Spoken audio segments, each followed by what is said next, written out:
Okay, good morning everyone, and thank you for joining us today. My name is Abigail Kasdan. I am a 2L here at Penn Law, and I have the pleasure of introducing our second panel, All Change is Local, the Power of State and Local Elections.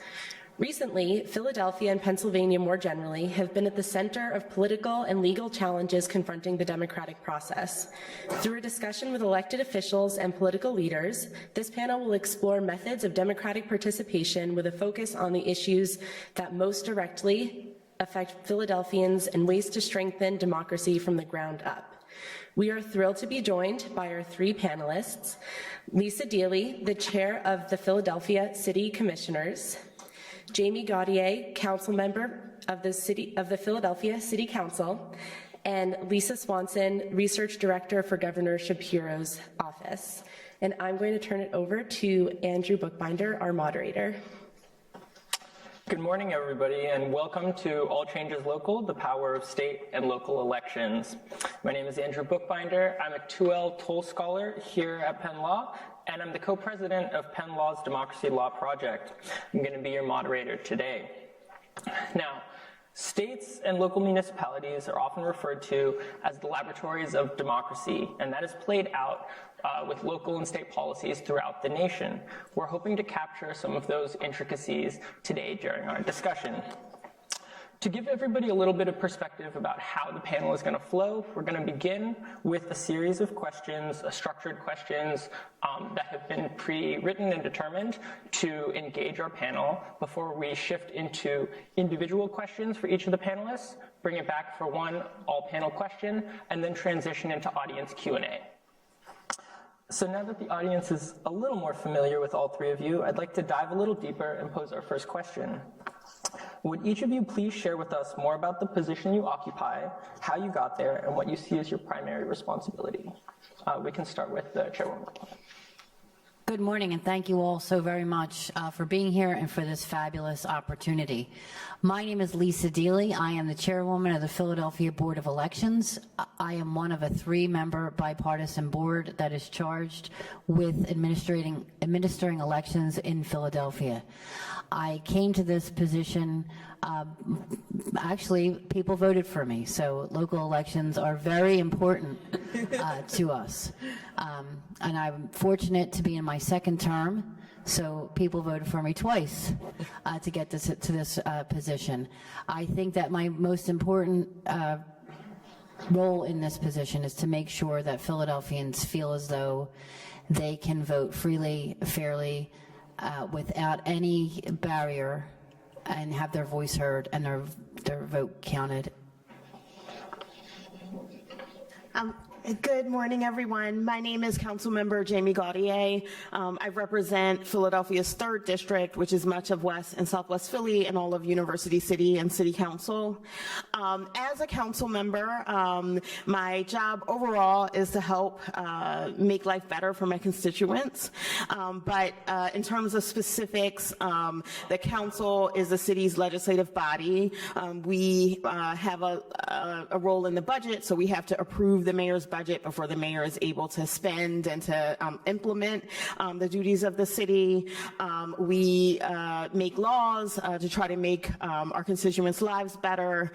We field, dozens of constituent services calls on a day-to-day basis to try to facilitate better city services in a variety of areas. And district council members in particular play a big role in land use decisions and also in the disposition of city-owned public land. I am an urban planner by trade, actually graduated from Penn with my city planning degree in '04. And prior to city council, I worked in the nonprofit sector, working for or leading nonprofits that were focused on housing and other aspects of community and economic development. And I wanted to be a district council member in particular because I thought I'd have a better opportunity to help my neighbors create equitable communities. And I'm also from the 3rd District. Hi, y'all. Thanks for having me here. My name is Lisa. I was the research director for the Shapiro campaign for Pennsylvania. I believe I'm the only one here who is not elected into office. So I am also not a Pennsylvania native, but I came here for the campaign because I realized the importance that a governor's race in a perennial swing state has on, every aspect of folks' lives in Pennsylvania. I work in politics and political campaigns kind of as a trade, and really found that statewide elections like governor's races, our local elections for city council, and then all the way down to our very hyper-local elections matter so much that I wanted to come to Pennsylvania and work for Josh Shapiro. On the campaign, my job was kind of under the big bucket of best understanding Josh Shapiro's record, his agenda, and how it would impact Pennsylvanians if elected, and also offering a contrast between his record and the Republican primary opponents and the Republican candidate who came out into the general election to best inform voters, members of the press, and other key stakeholders about, the importance about the race and why Josh Shapiro would be the best person to be elected governor. And excitingly so, in November, we were successful in doing so. Thank you, all three of you. That was illuminating and helpful. To go a step further with that, at any given time, there are so many different elections and campaigns ongoing, and I think people are increasingly realizing even in non-federal election years, there's races happening. Could each of you speak a little bit more about the direct impact that either your campaigns or your positions have on people's lives, and why engaging at the local level and state level is so important in people's day-to-day lives outside of the larger federal context? We can start, we'll start here and we'll do a snake, we'll work our way down. So for me, every election is important. Every 6 months, if not, additionally, there is an election in Philadelphia. So for me and the work that we do with regard to administering elections, the election itself really doesn't matter. We are still charged with making sure that 1,703 divisions in Philadelphia are stood up and people have the opportunity to vote in person. We are still responsible for setting a mail ballot and making sure that everybody that applied for that ballot gets that ballot and it's accurate. And we're still responsible for counting at the end of the night and throughout the the days after the election, making sure that that vote is counted fairly and accurately. So for us and the way we administer elections, we look at them, from the same lens, and we have to make sure that everybody in Philadelphia has equal opportunity to vote in every election. Certainly, when we look at the federal elections and the more popular elections, the sexier elections, there's more public discourse, there's more commercials, there's more radio advertisement, there's just more interest and a bigger spotlight on what we're doing. But we do the same thing, irregardless of whether it is a local election for mayor or a governor's election for an open governor's seat or a presidential election. Our purpose and our mission is the same. It is to make sure that Philadelphians have access to voting and that we're doing everything we can to ensure that they can vote and their voice is heard and their vote is counted. Although I think all levels of government are extremely important in different ways, I think that local government has a huge impact on people's day-to-day experiences where they live, right? In almost every aspect, whether they will have access to affordable housing, whether they will get equitable city services, right? Get their streets, get their trash picked up, get dumping dealt with in their neighborhood, whether they will have working streetlights, whether they will have safe recreational spaces that are invested in. Local government is extremely important to all those things. Also, the laws that are passed at the local level. I've been in office for a little over 3 years. And one of the first things I did was what I ran on, which was implement the first affordable housing requirement in our city's entire zoning code, right? So now there's a law in the 3rd district and in parts of the 7th district that says affordable housing has to be a part of any development that's 10 units or more that didn't exist before.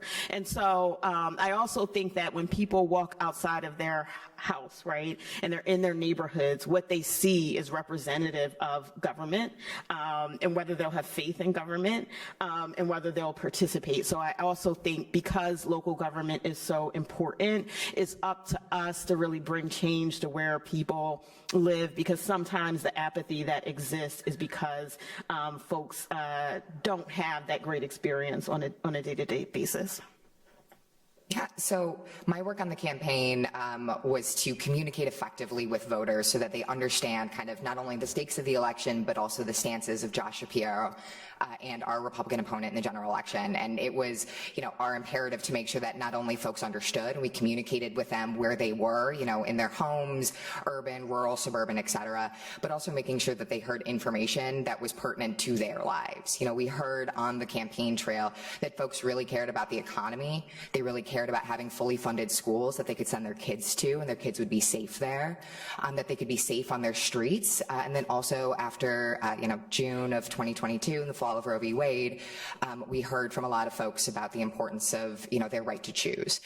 And so our role on the campaign was, electing Josh Shapiro to make sure that in office he could respond to citizens' complaints, the issues that they raised and their concerns through the legislative body.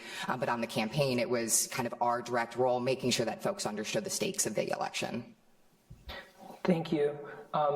Sticking with Lisa Swanson on the end, and then we'll work our way back. A question in the context of Pennsylvania as a whole. Counties throughout Pennsylvania have different rules for early voting and mail-in voting procedures, such as voter notification regarding ballot issues. What is the path forward on this discrepancy at the local level, and what is the local government's role in regulating these issues? And how do you navigate something like that during a campaign? Great question. I will leave the path forward about dealing with these discrepancies to the experts here on the panel and others. But in terms of the role of local government, I believe that local government has a duty to communicate effectively and often with its constituents about the process and rules around voting. Every person should have the opportunity to vote, and they should also know when and how to do so. I believe that the state has a responsibility to provide as much clarity on election, rules and laws as possible for all of the counties. I believe that it is the local government's role to work within the bounds of those laws, but also to open up access and to protect access, in particular for Black and brown voters who have traditionally been disenfranchised. What we've been seeing happening in Pennsylvania and across the country, and that was really led by Trump and the people who follow him, is a move to disenfranchise folks, right? And sort of misinformation, a lot of misinformation about election fraud that's not happening, but that was really a movement to stop Black and brown people from voting and to confuse them, because folks who are a part of that political movement know that if Black and brown folks vote, they're going to vote for people who are going to actually open up opportunity for them. And so I'm lucky that the commissioner's office has really taken on just a really big role in clearing up rules for people and opening up access for people. I've worked with the commissioner's office to have satellite voting sites in my district, to have drop boxes that made voting easier for people. And I think, we've been doing a great job at access in light of everything that's against us. So. Well, thank you. This is really a double-edged sword. When the public hears that there's not uniformity in the state of Pennsylvania, right away their antennas go up, and the common refrain that we hear, unfortunately, is that something is wrong because it's not, why isn't it all the same? So although we like uniformity, we have to have some ability to expand when we can, because voting looks different throughout Pennsylvania. So voting in Greene County might look a little different than voting in Philadelphia. And that's because the voters are different. The the density is different. It's, for example, and Councilwoman mentioned this, satellite election offices. They're not mandatory, but so for some counties, they didn't have them. But in Philadelphia, we thought that they were necessary, they are necessary, and they provide a level of access to voters that desperately need that connection with a Board of Election staffer. They need that extra level of attention, and they should have access. So Philly wanted them, our voters wanted them, so we opened them. But they weren't open, and they aren't open throughout the state because some counties, they don't feel as though they need them. Maybe they don't have a demand for them. But Philadelphia wanted satellite election offices. We want satellite election offices. And that's a perfect example of where, when we look at uniformity, we have to recognize that we don't want to have uniformity and sacrifice access. Absolutely. Something that I think all three of you touched on during your answers are constraints within your respective positions. What is the most constraining or difficult aspect of your position, or something that maybe people wouldn't necessarily understand based on either the level that you operate at or the purview of your office? We can start with the chair and then we'll move down. Mm-hmm. So I think that what people basically don't understand about the city commissioner's office is that we are charged with administering elections. It is certainly all of our jobs as elected officials to encourage and to do all that we can to increase voter turnout and voter participation. And we do that through a lens of participation and make sure that we're making it voting available for as many people as we can in the simplest way. There's a lot of people that think that, we have some ability to, I don't know, drag people out. Like we know like the secret. We don't know the secret. I wish I did. We do know that the most important elections where their vote matters the most are local elections. Like they're the most important election for you as a taxpayer and as a resident. Your local elected officials are the most important people to you. But those local elections, they get the least amount of coverage. So there's a barrier for us and for the candidates and for the voters to be able to recognize, why is it important, right? So government happens quietly over a long period of time, like at a snail's pace. So, for example, sanitation. You never see a post on Facebook that says, look at this, our trash got picked up again. And it gets picked up every week, thousands of tons of trash. Nobody talks about that. But if your trash doesn't get picked up for one day, it blows up. They're calling the councilperson's office. It's a big deal. But that, unfortunately, that's a reality that we are charged with having to find a way around.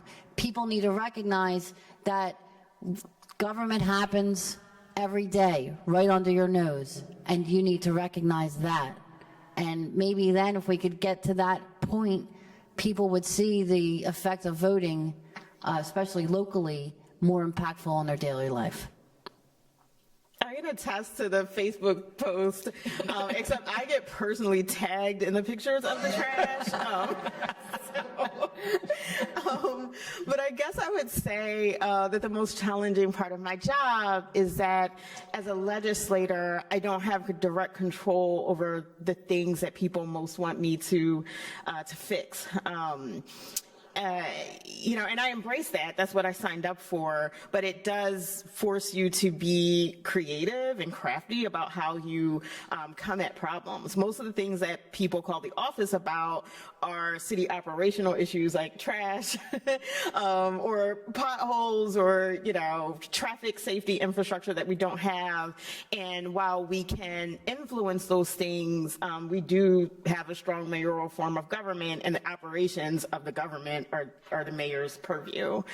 So it's forced me to just be creative. So for instance, shortly into my tenure, I noticed right off, we didn't just have a COVID crisis, we had a gun violence crisis. I was seeing it every day in the neighborhoods that I serve, and I didn't fully understand what the city's answer to that was. And so I began to call on the mayor to implement a gun violence emergency, and I passed that as a resolution in council, and it was supported unanimously. And he never took up that charge, but he did start talking about it more, about gun violence more, and we did get historic investments in gun violence prevention initiatives. And so it was a way that I can influence what was happening, even though I had very little control over the actual day-to-day allocation of resources. Another example I'll give is a campaign that my office carried out last year called Just Services PHL.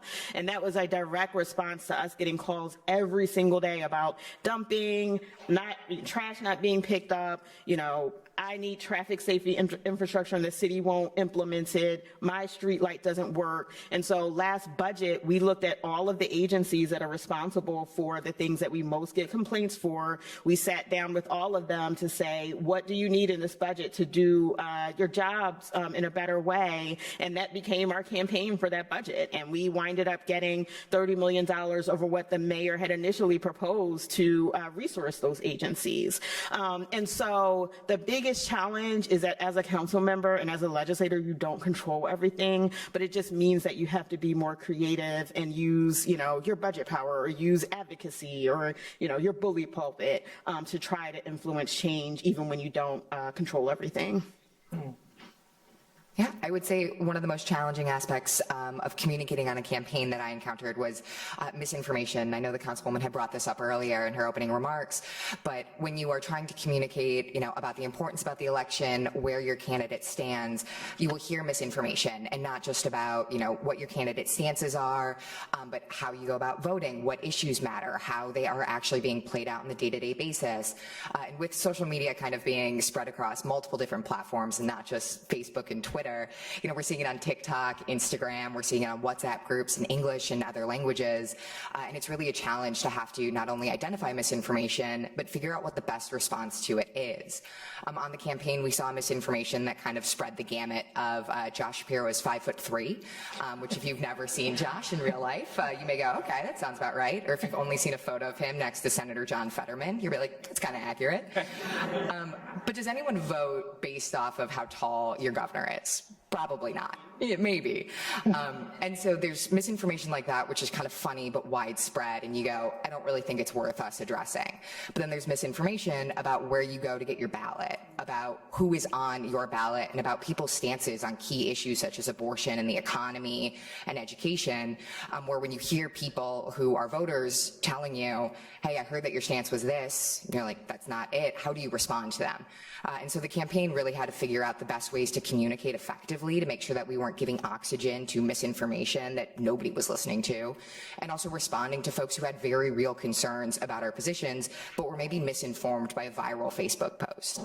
And so we worked really hard with, the organizers who were on the ground, our other advocates out there in the communities, to make sure that when we heard misinformation on the doors and on social media, that we were either addressing them directly or effectively communicating about the issues that were factually accurate. So I really like that line of thought there, and I want to get responses from both of you on this issue, and then Lisa, you can jump back in if you have more to expand on. But what are some of these challenges that you face on the campaign trail when it comes to voter engagement that's unique to the local level, and what have you found to be most effective? Well, I would say one of the biggest challenges on the local level is what I spoke about in my previous answer, which was that it's hard for people to see the result of their vote in local government because government happens slowly. So when you have a campaign where they're spending millions of dollars to promote their message or to promote their candidate, that comes across, it's easier to come across. But when you're trying to impress upon people why their vote is important locally in elections that people really don't vote and they get the least coverage, it's because they need to recognize the issues more. A lot of government in local elections, it takes time for it to happen, and people aren't getting that. So that's a challenge. It's also, the misinformation is a great challenge. It's probably the biggest barrier to what we do as election administrators is the misinformation, the constant beating of the drum on misinformation that it's not going away. So how do we combat that? We just keep doing the job that we do, and we keep making sure that elections are free and fair, and that, you know, our polling places are open, and that our mail ballots are out on time, and we just keep doing the job that we're committed to do. And at the same time, just like Lisa said, we're constantly looking at all these different social media avenues and just beating back what we think we need to beat back, and letting go some of the things that you just have to let go, because we can't fight anymore, and we're not gonna win. And we need to make sure that our energy is spent in the most productive way, engaging voters and getting them to the polls. So it is a balancing act, you know, that we're constantly playing, which is how much time do we have to dedicate to, you know, the big lies, and how much time do we dedicate to making sure that people are educated and informed, and they have the tools in their toolbox to combat the misinformation and know the difference between right and wrong. I would agree with the commissioner that one of the biggest challenges is engaging people who are apathetic because they haven't seen enough change. And I think that people are very smart. I think that people are very logical. You know, they understand that, particularly in Black communities, that their communities have been disinvested for a long time. They understand that in some instances, like with urban renewal or, you know, with redlining, government participated in harming their communities, and people's memories are long and people are smart. And so when people are not engaging with government, it's for real reasons, right? And so that's a barrier, right? Unless we can show folks that bold change that's really going to mean something to their day-to-day lives. I would say that the second biggest challenge is that people don't want to just be engaged every 6 months around an election. And the way that we it should be engaging folks is to constantly have a mechanism to talk to people about what's important to them, and how their vote can help get the change that they want. In my district, myself and Representative Rick Krajewski, we have carried out an initiative twice now called West Southwest Votes. We started this during the 2020 election cycle, and it's basically our own GOTV effort. We fundraise for it ourselves, and through the effort we had volunteers, we had paid field, we phone banked voters on a daily basis, we helped people get to the satellite election site, we drove people to the polls. But when we were engaging with them, we weren't just talking to them about why it was important to vote for President Biden. We were asking them if they need food, we were asking them if they need masks. And so we were engaging with people in a less transactional way that I think felt more important to their lives. We carried out the same initiative this past election cycle in the statewide race, and we had more partners. We also had partnership from Vincent Hughes this time and Joanna McClinton. We were supported by the Shapiro campaign, who helped to fund our effort. And, you know, it was that same very grassroots approach. Every day we're on the doors, we're talking to people about why this election matters and what they need in their communities, and translating that to why they should participate. And although, you know, the voter turnout in Philadelphia was what where none of us wanted it to be, but, you know, even though we won, which is a great thing, or Democrats won, we were one of the only areas of the city where, you know, we did have an increase. And so I do think that it takes that relentless grassroots engagement, being on the doors, especially in Black and brown communities, and also talking to people, not just about an election, but what matters to their lives and their families. Yeah, I would echo what the panelists have already stated. It is a challenge in local elections to make sure that folks are aware, one, that there's an election happening in an off year when there's not a presidential that's driving, constant TV ads that are probably pretty annoying for folks to see. But in midterm and off year elections, making sure that folks are aware not just of who is on the ticket, but what their role actually does for folks. And the chairwoman has stated about governing isn't always sexy.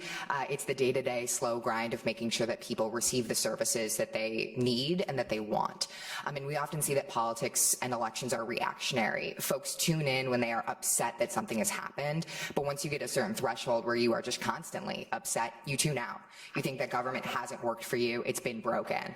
And so one of the challenges with local government is kind of responding and communicating to folks who are burned out from either constant communication or not being communicated with enough on the issues that matter to them. And so while I think that is a trend, there are options for us to move forward out of this to make sure that folks are engaged. I think there are amazing local and statewide candidates who really do the work. They show up every single day in the communities. They talk to the folks who, not just their core base, but everyone else around it, rural, urban, ex-urban, the youth vote, everyone, to make sure that in off-year elections and midterm elections that they feel heard. We, on the campaign, went everywhere and talked to kind of every constituency that we could. And one of them that we vested a lot of interest and money in was the youth vote, because they tend to turn out at lower rates even in presidential elections. And then in a midterm election, their turnout rate even drops from there. And we realized that, Josh as a communicator is very effective, but a peer-to-peer communicator with somebody that they went to school with is also very effective. And just reminding voters from their friends, from their community, that there's an election and how it impacts them as students in terms of tuition, student loans, can they get a job in their community after they graduate, can they stay in Pennsylvania as opposed to going to New York City, and just being able to make sure that we're meeting voters where they are. Excellent. That creates a very smooth transition into some of our more individually based questions. I'll ask each question with a particular panelist in mind, but please do feel free to weigh in if you have additional thoughts after the panelist has answered. So Chairwoman Deeley, based on provisional information released about voters in Philadelphia during the 2022 elections, there were large discrepancies from ward to ward when it came to turnout. What is the path forward to bringing voting numbers up across the board, and what methods have you found to be most effective in practice to getting out the vote? I think that what we see is people that aren't voting, they have never voted, right? So what we need to do is we really need to get people in the habit of voting early. The youth vote is a perfect example. We know that young people that register to vote at 18 and they become a voter are more likely to continue voting. I vote in every election because when I was a young girl, I went to the polls every election with my mother. It was ingrained in me, so it was something that I learned. It was a learned behavior that I was brought to at a young age. We don't see that because people my age and older, they stopped voting maybe 20 years ago, and we can't get them back, and they're not teaching their kids to vote. So we know that there's a big gap where people aren't voting because they weren't taught to vote and they didn't learn the habit of voting. So we are actively engaged in our schools trying to get 18-year-olds to vote. I'm really proud that one of my initiatives was Involved at 17, which not only is encouraging kids to register to vote at 18, but it's also asking them to be an election board worker, to become a poll worker, because we know that those kids are even more inclined to stay a part of the voting culture because they've seen it firsthand on election day and they recognize the importance of it, and they get to do it in their neighborhoods, with their community. They get a little bit of money, and now they're invested in it. And hopefully, the more that we can engage our young people, the better off that we'll be as the years go by. We won't see that big gap in a group of people that don't vote anymore, because we'll start getting people again at a younger age and making them voters and people that vote all the time in every election. I really think that that is the key. And in addition to that, based on what we've seen happen in 2020 with the mis and disinformation, I believe we need to go a step further, because it's wonderful that we're all dedicated and committed to getting 18-year-olds registered to vote and making sure they vote. But what we really need to do is we really need to get back to our elementary school kids, and we need to start teaching them again about why we're here, how this nation was formed, why voting is important, so that when they do get handed that voter registration form when they turn 18, they know why they have it, and they know what it's really about, and they have some kind of general understanding between what's true and what's fake, so that they're not turned off by misinformation, and they can tell the difference. They have the tools in their toolbox to be able to know what is right about voting and what is wrong, and most importantly, they should recognize that their participation in that vote makes the vote even that much more secure.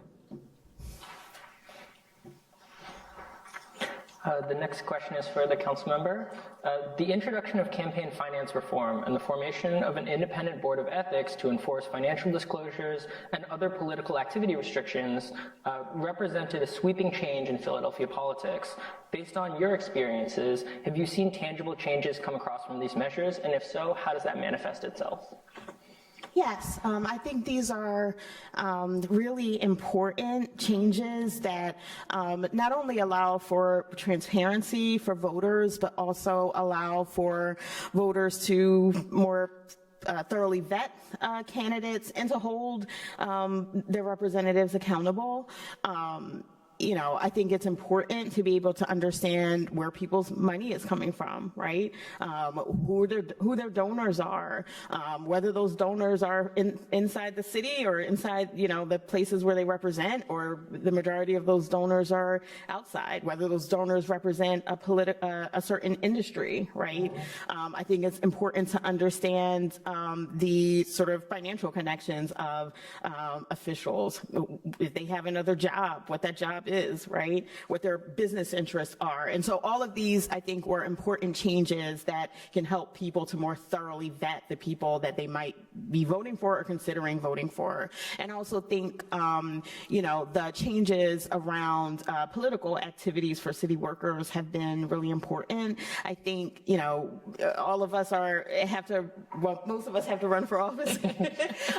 And we all engage in campaigning, but a city worker should be focused on serving constituents, right? Not on politics, not on building political allies, but on the work of the city. And so I think those classifications have been very important as well.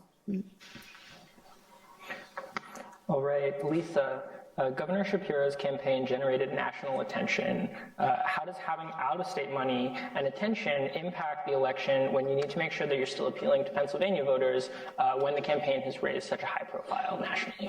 Yeah, of course. Josh Shapiro had this line on the campaign that he was focused on Washington County and not Washington, D.C. And one, it's a very good one-liner. But two, it is 100% the focus of Josh and of the campaign from day one. You know, we launched our campaign in Johnstown and we ended it on a 6-day bus tour that hit up 21 counties across the Commonwealth. And from our start to our final day, we showed up, and we tried to show up in every community and communicate with folks there. And I know that's been a theme of everything I've talked about up here, but Josh and the campaign made sure that when we were in different communities that we were doing meet and greets. We were with local elected officials or other candidates to make sure that we were talking to constituents and also make sure that we were communicating with them on the phones, on the doors, every way possible. And what we were hearing from Pennsylvanians were kind of their 4 key issues. We kept hearing it again and again and again. And it was the economy, education, and public safety. And then again in June, we started hearing from a lot of women of all ages about how angry and upset they were about the fall of Roe v. Wade. And so the campaign responded to kind of what we were hearing on those doors from Pennsylvania voters constantly, and we put forward policy positions that were specific to Pennsylvania and specific to the issues that we were hearing. Now, it's nice for the national attention. I think a lot of people's focus on Pennsylvania who are not Pennsylvanians because they realize how important this state is. Like we saw in 2020 with President Trump coming in and trying to overturn the election results and also trying to stop people from voting in Pennsylvania, that what happens here does, create waves outside of the state. And so that's probably why there was national attention on the race. However, the campaign was not focused on that at all. We were just focused on Pennsylvanians. Absolutely. One final question for the entire panel before we transition into audience Q&A. Moving forward, what is something that you're all hopeful about when it comes to local and state level elections, and how can audience members here today stay engaged and involved so they can continue to improve their communities? We can start at this end. I think that people need to recognize that most people, when they are talking about voting, when you talk to most people about voting, they're only thinking about the presidential election, right? People, even your friends and neighbors that share maybe your political views, if you really get into a conversation with them, you'll find out that they rarely or never vote in a local election. Most constituencies only care about the national election. It's the only election they watch and pay attention to.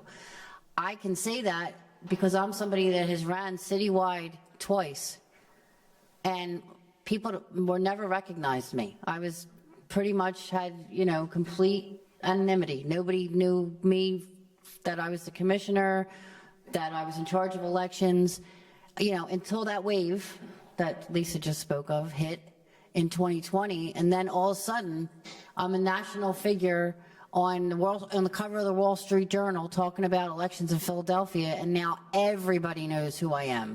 Whether that's good or bad is, for another panel. However, it's where we are, right? Because we were brought to the national spotlight based on lies about our election in 2020.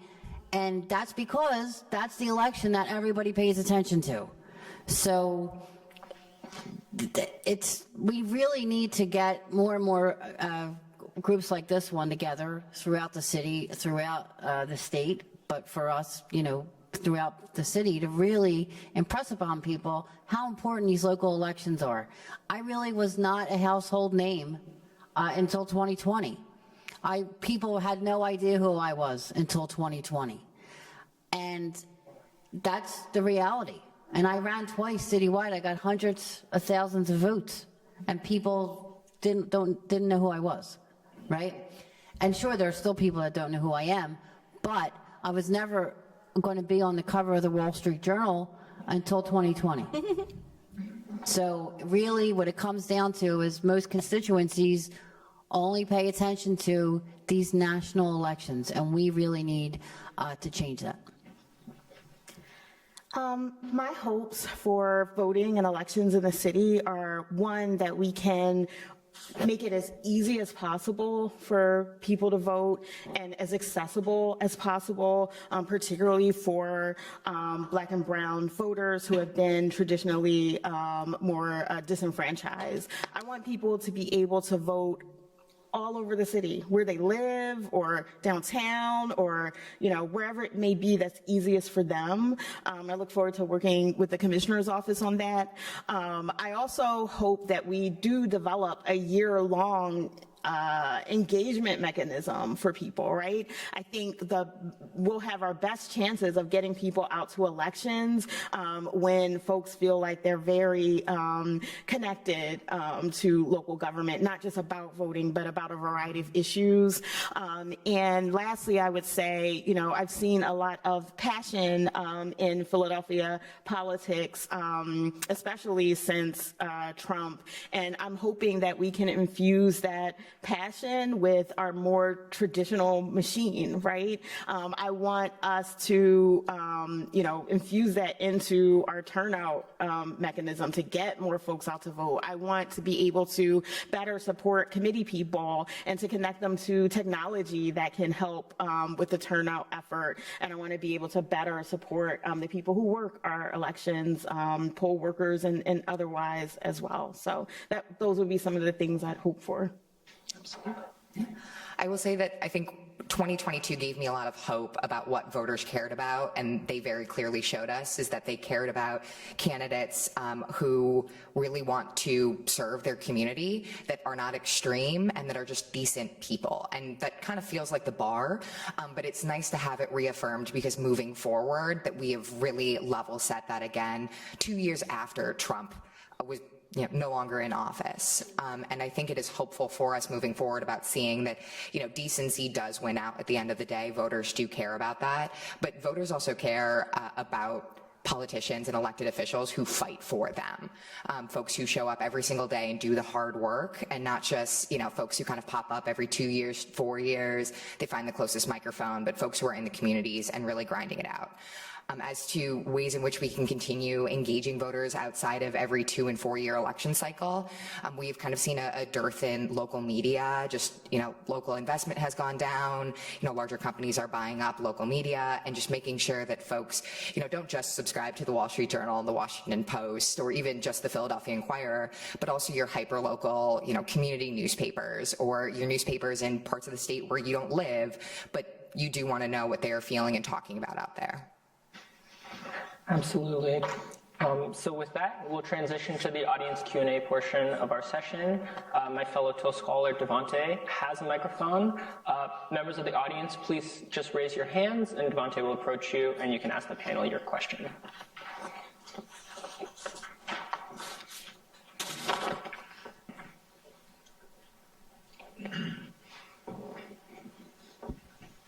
Hi, my name is Joe, and I'm a 2L here at the Penn Law.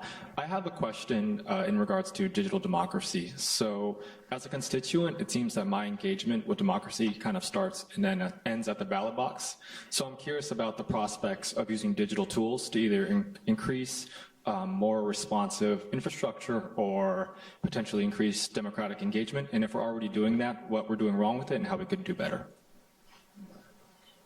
I'm happy to go first on that one. I think the way that people engage in their government has shifted from where it was 20 years ago, right? A lot of us grew up, with Facebook and Twitter and emailing, and maybe not picking up the phone and calling people anymore, but texting them to get our questions answered. And I think government always feels a little bit behind where people are and how they want to engage with their government. We see companies, like private businesses, not just responding to phone calls, but emails. They're responding to tweets that are coming at them. They're making sure that their tools are accessible online and not just printing it out and faxing it.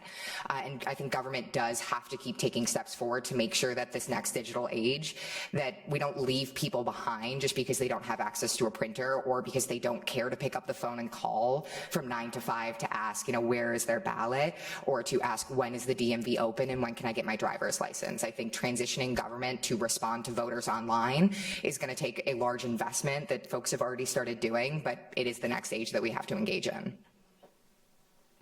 I would say when you talk about the digital world of voting, the pendulum swings, pretty much back and forth between convenience and security.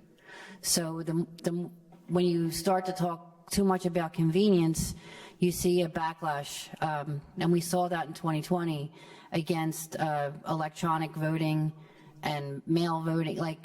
So for us, the people that administer elections is a fine line, because there is, a large constituency of people that are worried about the security. I mean, we're all worried about security, but they are obsessed with the notion that there is something insecure about voting. So we want to make sure that we, when we look at voting in the digital age, we want to make sure that we are doing everything we can to educate and inform our voters. And for us in Philadelphia, we're doing, there's a lot that we're doing to engage more people and to get more people into voting. And, we have the satellite offices, like we said, we have the drop boxes. We do a lot of things that if you would have told me, when I first ran in 2015 that we would, be doing all this, I wouldn't even believe it. There's so many things that we've done in this short amount of time based on Act 77, the pandemic, that have changed voting in Philadelphia, and we're going to continue to see changes. Even in this upcoming election, we're going to have, electronic poll books that, are going to really streamline the process of voting. But with every change, there comes question and doubt in people's minds. So we always have to be cognizant of that and how these changes affect people's, how they see voting.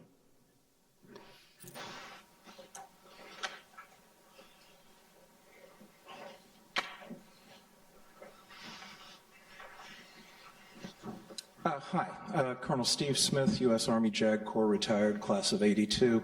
I'm from Harrisburg. We have a new sheriff in town. I have two political questions, I guess. The first is, as one of his first acts, Governor Shapiro appointed a Republican as the Secretary of the Commonwealth, something his gubernatorial opponent had threatened to do throughout the campaign. So I wondered what we can expect from that decision.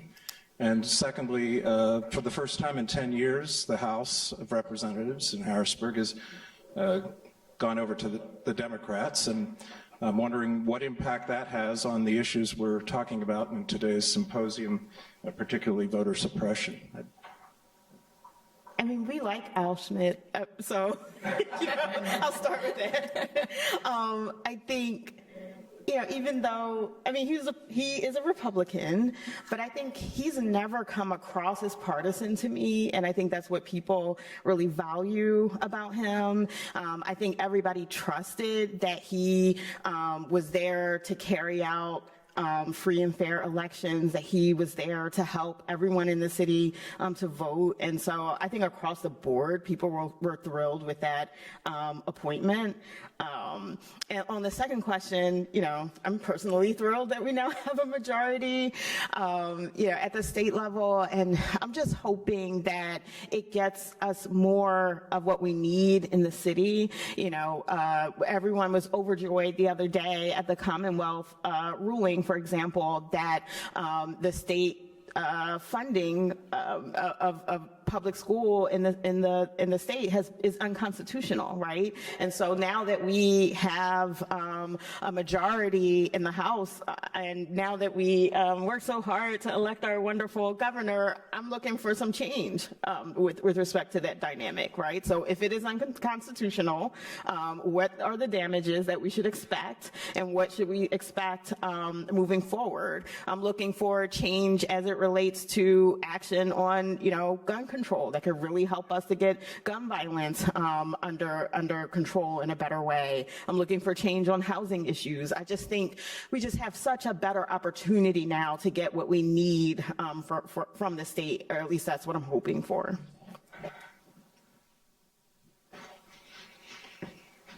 I would like to comment on that question as well.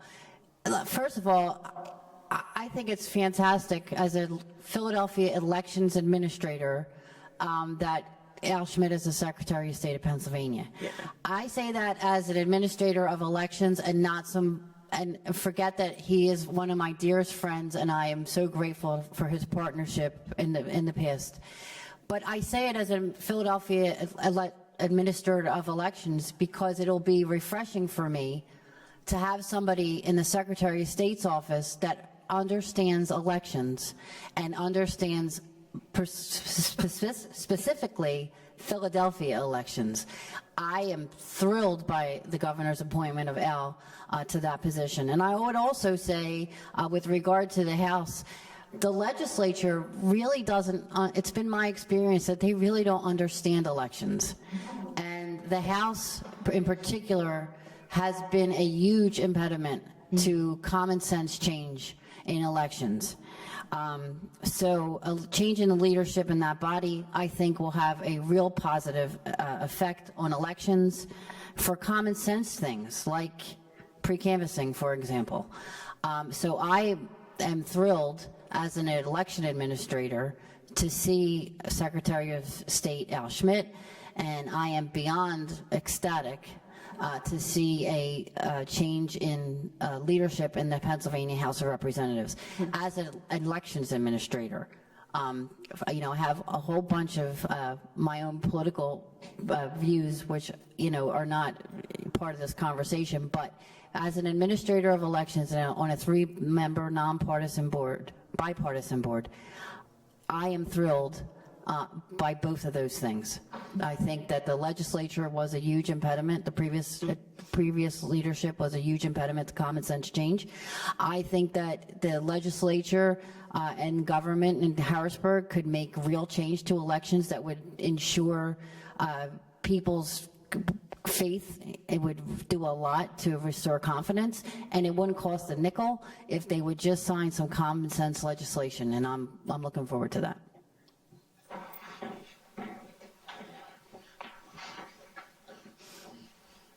Hello, thank you. My name is Sarah. I'm a graduate of the law school. And my question is about how you got into your roles, and specifically now with so much like intimidation, especially, you know, with anti-Asian bias and hate and anti-Semitism and you name it, Islamophobia, the constant surveillance, especially in Philadelphia, of the Black community. Like how, and as women, you're public servants, and as someone who's like potentially interested in public service, that's a concern to me. And what do you need in terms of protection, and how do you contend with that and still have your bold stances and still be public servants? I guess that's a really big question, and it's an important one. And I did want to recognize that this panel is just fabulous because there's 3 women on it, and I always love that. So thank you. As I stated in one of my previous answers, you know, this job that I ran for was like nothing, like nobody ever talked about or knew about, right? I was like, had complete anonymity. Commissioner of elections, oh yeah, what does she do, right? Or what does he do? Did they even know if it was a male or female? They knew nothing, right? And then all of a sudden, you're blown into the national spotlight, and I'm at the convention center with police protection. Mm-hmm. It's unbelievable. I mean, again, I could speak a whole panel about that. And I cannot believe, and I'm saddened by what has happened to people in my role being somebody that is in charge of elections. And when our president was here not too long ago at Independence Mall, and he spoke about the threat to our democracy and how real it is, it's not hyperbole. It really is. There really is a threat. And the threat is really clear to me as a female and as somebody who's doing this work. But it also energizes me every day to continue to do this work and to be even better at it, and to constantly strive to get better and better at it, and to provide more and more access, and to make sure that more people are voting, and that there's better ways to vote, and that we're doing all that we can to get that count as fast as we can, and we're doing everything we can to make sure that the count is accurate, and that we're protecting my employees, and that everybody feels safe. The voter feels safe, our employees feel safe, and the voter feels safe. It is a huge task that we undertake, which is so much more complicated than it ever was before. But I am invigorated by just my sense of responsibility to make sure that when I leave here, when I leave this post, I'm going to leave it better than it was when I found it. And people are going to know that voting in Philadelphia is free, it's fair, it's safe for the voter, it's safe for the worker, and it's safe for the people that administer it. That's just been my passion, and it will continue to be. I think being a local Philadelphia politician is somewhat different in that we're mostly a one-party town, so the dynamics are more intra-party, even though that's changing in some ways, but still mostly true. I ran in 2019 as an insurgent candidate. I challenged someone who had been in office for almost 30 years. Her husband had held the office before her for almost 20 years. And that's not something that's done in Philly, right? And so the very notion that I would step up to challenge someone for a seat that was supposed to be theirs in perpetuity was kind of a very controversial thing. And, people wouldn't some people wouldn't talk to me. Some people wouldn't be in pictures with me, right? Because of the very real fear of political retribution that comes with that. But, I went out and I worked really hard, right? And as it turns out, even when voters appreciate a politician, they want to be asked for their vote. People do not want to be taken for granted. And so I knocked doors every single day. I had a team that knocked doors every single day. I raised a bunch of money, and we won by 12 points, right? But that wasn't easy. And I'm still dealing somewhat with the repercussions of that, of being an outsider, but now holding a role as an incumbent and trying to build more inside relationships. And, if I'm being honest, there's intimidation that comes with that as well. I had a situation just yesterday when someone connected to a political enemy was in chambers, and they were there to intimidate me. And I had to bring that as a concern to council leadership. And so the dynamics are different, but they still exist even within the party, and will until there's more of an embrace in Philadelphia of people being new to politics and that being okay, and that, these seats are not anyone's to hold in perpetuity. They belong to the public. And so, yeah. I will say I'm not as external facing as our two lovely panelists here, but being a woman and a woman of color on a campaign, it is a safe space on the campaign, but when you interact with folks online, it is all of a sudden a different ballgame because folks can be anonymous there. And so part of my job was also explaining to voters on, Twitter, on Facebook, on Instagram, about, our Republican opponents' connection with maybe violent militia groups, or, what is the way in which you vote by mail, which is a pretty benign subject. And the response that I got online, just as a woman who was speaking about both issues, was pretty disgusting. And this was before, Elon Musk took over Twitter. And so at that time, there was a little bit more internal processes at Twitter of reporting abuse, hate, etc., that did make the safe a little bit safer. Now, it wasn't as safe as it could be that all of us are fighting for, but it did make more space for folks to come forward and talk about really tough issues or pretty benign issues just with an open audience. And while it is intimidating, I think all of us here realize that our roles and what we are trying to do is more important than the anonymous naysayer or somebody who is, making fun of you or anything else on social media. And just to acknowledge also another part of your question, I do think that there is more disrespect and intimidation that comes at you as a woman of color, and particularly as a woman of color that dares to speak up and challenge power. So. Hi, my name is Melissa. I am a Master of Law student here, and I do health equity research here at Penn. You spoke to this a bit as far as challenging an institutional candidate, but I'm curious how you feel. Sometimes as a voter, I feel that when I go to vote, the decisions are kind of already made for me. It's a lot of uncontested candidates. And so by the time that I go to look into policy, it kind of feels like, well, what's the point? Because everyone's running uncontested and it's like a party ticket. And I feel that can kind of lead to breeding the apathy that you spoke to needing to contest. So what do you think are some things that we can do as voters to not fall into this kind of just voting a party line and don't have to look into policy because everything is decided for you when you enter the ballot box? Sure thing. I think, I think the dynamic is changing. I'll say that. I was a part of people who ran even though we weren't encouraged to run, right? And I think that you'll see that more and more going forward. I think just about every district council member is challenged with maybe the example of one or two people.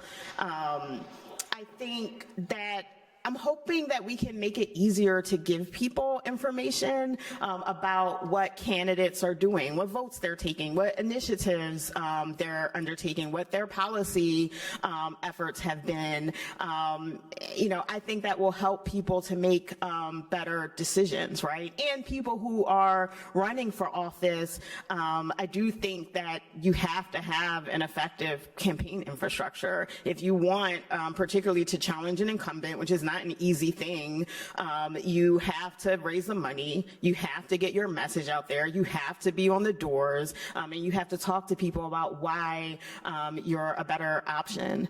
But I think more information combined with effective campaigns can help voters to make better decisions and to help candidates to get their messages out there.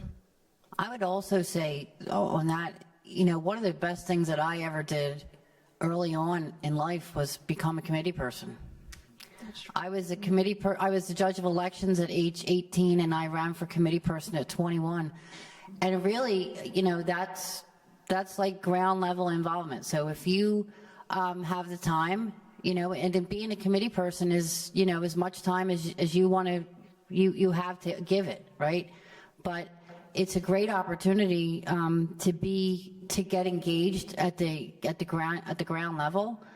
Your civic association is probably where you will see the most. You'll have an opportunity to see a lot of candidates, so you might want to join your local civic association, because that people that are running for office are trying to reach a large group of people in a short amount of time, so they'll go to those meetings, your civic association meetings. So maybe if you have time, you want to become a member of your local neighborhood civic association, or and you'll get an opportunity then to see some of the candidates earlier than on the ballot on election day.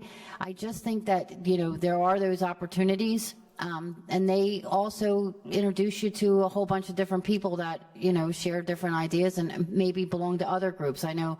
There's senior citizen groups, or civic association groups, or town watch groups. People that are running for office before they end up on your ballot are trying to win support. And you can find them usually there at those meetings early, where you'll have an opportunity to meet them, engage with them, and get to know them and their beliefs and their views. I guess I would also add to people personally, get involved and support good candidates. It's really hard to run a campaign. You're literally spending 5 hours or more calling everyone for money. You're doing as many house parties as you can. And sometimes if folks are not used to being involved in the political process, it's really hard to get those contributions. It's hard to get that attention from people. But to the extent that we're out here supporting first-time candidates, supporting diverse candidates, that's how they will get more traction, right? So I would give that as another piece of advice too. And we have time for one last question. Good morning. My name is Doris Thomas. I am a veteran, U.S. Army veteran, and I'm very interested in knowing, since it is Black History Month and in honor of Black History Month, what about reparations for those of us who are Black Philadelphians who were born in the city of Philadelphia? If you look at San Francisco and the policy that they're bringing forth, Governor Gavin Newsom, they're trying to promote that, and I think that that's something that on a national level, where the city as well as state and national politicians need to look at the city of Philadelphia, considering we are the first city in the city. I should say before it was Washington, D.C., wasn't it here? I'm just saying. Yeah. I don't know. Congress Hall, National Constitution Center. I mean, if everyone wants to be constitutionally correct. Absolutely. No, thank you. Thanks first for your service, and thank you for that question. I'm all about reparations, right? I think you're absolutely right that people are apathetic because they haven't seen change that really matters to them. But the only way that we make up for not only slavery never having been really reparated for Black communities, but everything that happened. Yeah, the 40 acres, but everything that happened after that, whether we're talking about building over Black communities and displacing people through urban renewal, as what happened right here, right here, where parts of Penn's campus and parts of where the Science Center are, 15,000 Black people were displaced for this to happen, right? And that was never made up for. Whether you're talking about redlining, if you go back to the communities that were redlined in Philadelphia and overlay a map of where gun violence is happening, it's almost the same map. And so I think that we'll need a bold shift in resources directly to Black and brown communities to make up for all of that. I do think reparations has to be something that is taking place at the local, state, and federal level, right? Obviously, the state has more money than the Philadelphia, and the federal government is the only entity that can actually make money. But I'm all for it, and I think it needs to happen. And I also intend to introduce a bill this session to create a reparations task force in Philadelphia. I'm working with council members and activists on that. All right, with that, we'll conclude our panel. Thank you so much for everybody coming.